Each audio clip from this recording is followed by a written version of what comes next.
The CW Twin Cities presents See What's Now, your entertainment news source. Hey everybody, John Foss, CW Twin Cities, and we are talking with Debra Granik about the film Leave No Trace. Thank you very much for being here. Thank you. So tell us a little bit about the film. It deals with non-conforming Americans in the Pacific Northwest. They're a family of father and daughter who live undetected for quite a lot of years in a large municipal park outside Portland. They are detected, and then the story deals with what do they do next? How do they proceed to live a life that they can navigate? Yeah. And it's hard. I watched the film, loved it, and some other people obviously love it too because 100% on Rotten Tomatoes. Come on, that's pretty good, isn't it? I am thrilled because these are not always the films that people can feel like they can do that with, you know. So it's really helpful to smaller films for people to show their love. Yeah, and this isn't a one-off because your last film, which is a documentary, Stray Dog, that is also 100%.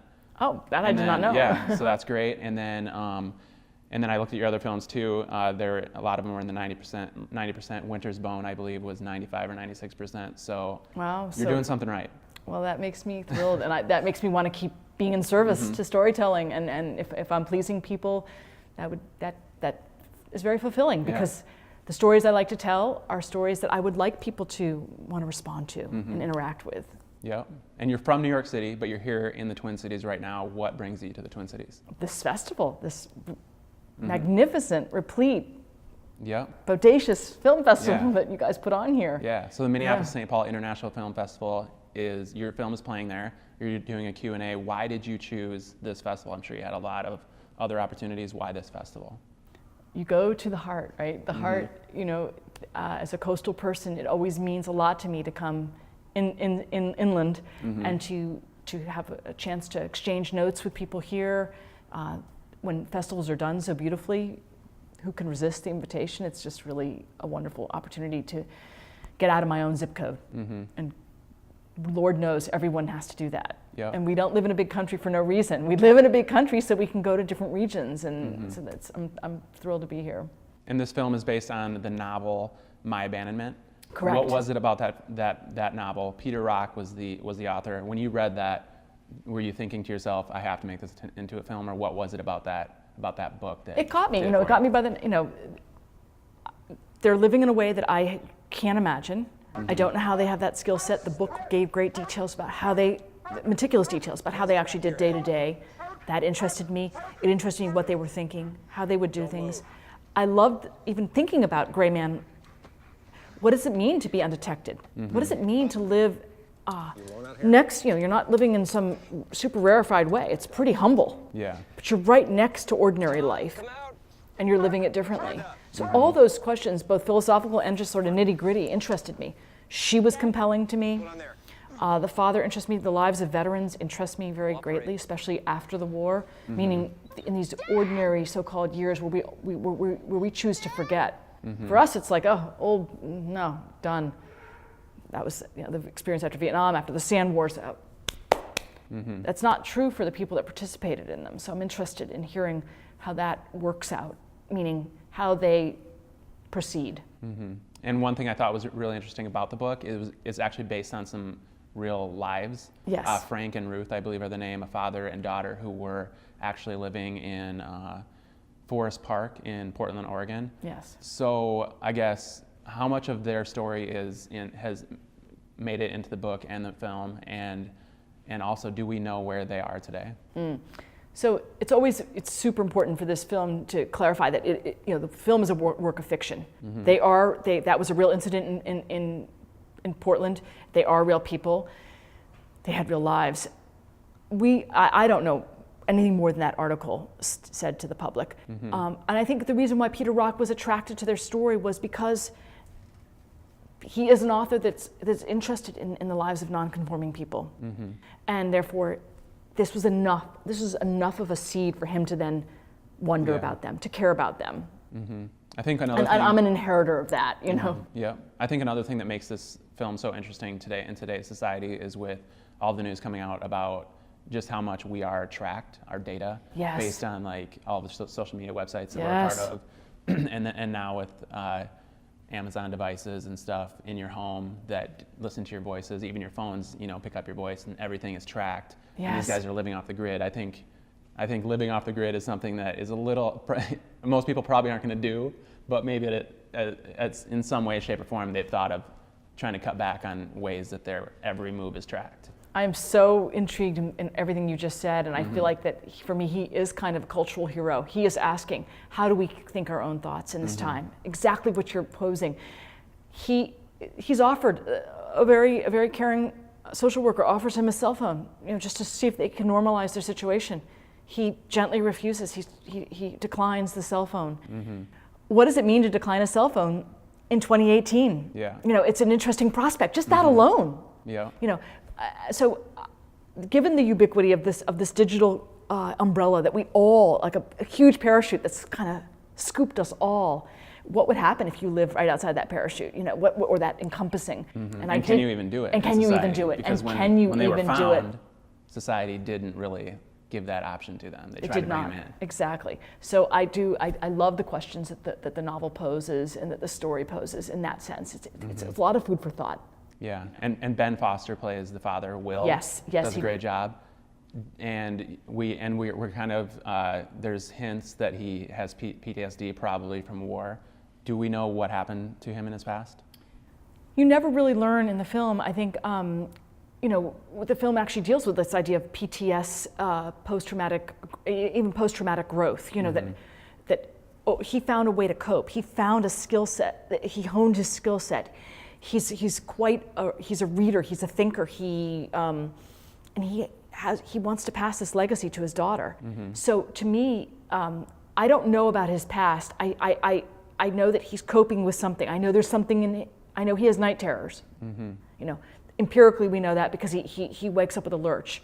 There's sounds that replay in his head, probably that could be from an incident where he was helpless, where he couldn't do something to either save someone near him or get out from some form of extreme danger.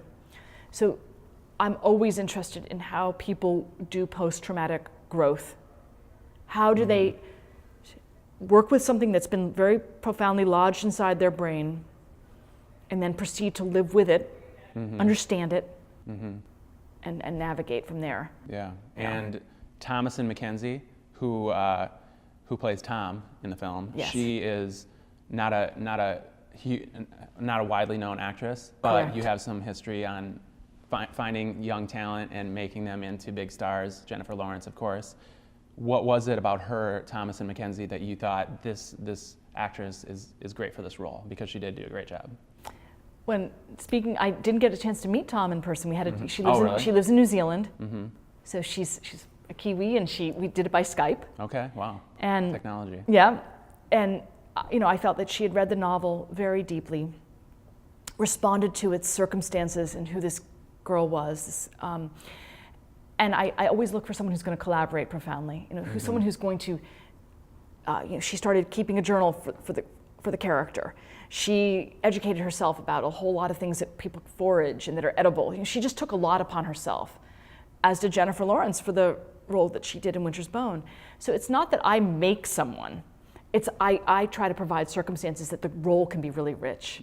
They can use a lot of their faculties, a lot of their skill set. So I feel like that's my job, is to give them a circumstance and a story in which they can really scrape, eat, move. Yeah. What kind of similarities and differences did you see between them as working with them? Let's see. I would say that similarities were immersion. They were both very invested in immersing and talking to people that knew something about the life. In Tom's case, it was dealing with a person who teaches primitive skills, a woman who had survived very robustly, 45 days in complete aloneness on Vancouver Island, with 2 tools. So Tom was a voracious learner. Jennifer did that as well in her work with a family in southern Missouri. So those are the similarities. And differences, I think I would say that Tom is younger and hadn't. I guess her big difference was she was actually a foreigner. A lot of the circumstances were new to her, and she was working with an accent. Yeah. She had. So that's. and whereas Jennifer was able to recall her Kentucky accent and use it and deploy it in Winter's Bone. So, it's always hard to compare and contrast. Yeah, definitely. Yeah. Did you know Jennifer Lawrence was going to be a star working with her? Did you know she had that it factor? I can never predict what our country's going to latch on to, what our country's going to make the it factor. All I knew from what was that she was really dedicated, hardworking person who learned a lot as she went, meaning she worked with John Hawkes in a way that, she's a really receptive person who wanted to learn from other actors and who was generous back. So she had all these qualities that make her just a really fine member of the, American acting community. Do you think you'll ever work with her again? I don't think I can afford to work with her again. I mean, I would never have a budget, that the great experience that she probably had, maybe she'll want to, It could happen. Go out of her way to make it work. It could happen. So, yeah, we'll see. Yeah. All right. Well, a lot of your films focus on areas of the country that a lot of people overlook, especially in films, and I guess that the people could be called forgotten people. What is it about those people that it seems a lot of your work is focusing on? Surviving. I always want to ask that question. How are people in our country surviving when they don't have a cushion, when they don't have, when things aren't given easily, when finding sustainable or employment isn't just a no-brainer. So I am interested in survival factors, and I agree with you that we would like to overlook some of that, right? I found out that one of our dirtiest words that we don't want to talk about is the word POOR. It has nothing to do with other kinds of taboos. But being poor is like in a society that wants to believe in the idea of perpetual growth. We struggle with the fact that growth is never distributed and made accessible to all. But even when you work hard, even when you do the 40 hours, that may not even be something that you're afforded. So I'm interested in what does it take to do this surviving. What's your favorite film of all time? Of all time that anyone's made at all time? Oh my goodness! Oh no! I just had to make a list of films that I love. I mean, I always, it's a conglomerate. Okay. It's 3 films. Okay. At all times. Storycheck by Werner Herzog. Girlhood, Celine Sciamma. I mean, these are recent films. And Heroes for Sale, William Wellman. Okay. Or I Was a Fugitive on a Chain Gang. I love neo-realist American films. I love films from the 70s. I like the work of Hal Ashby. There are a lot of mentors in this country. I love films that deal with people who are trying, people who are trying to build and continue and survive. Cool. Was there one that you were like this when you were younger, where you were like, I want to be a director, I want to be in film?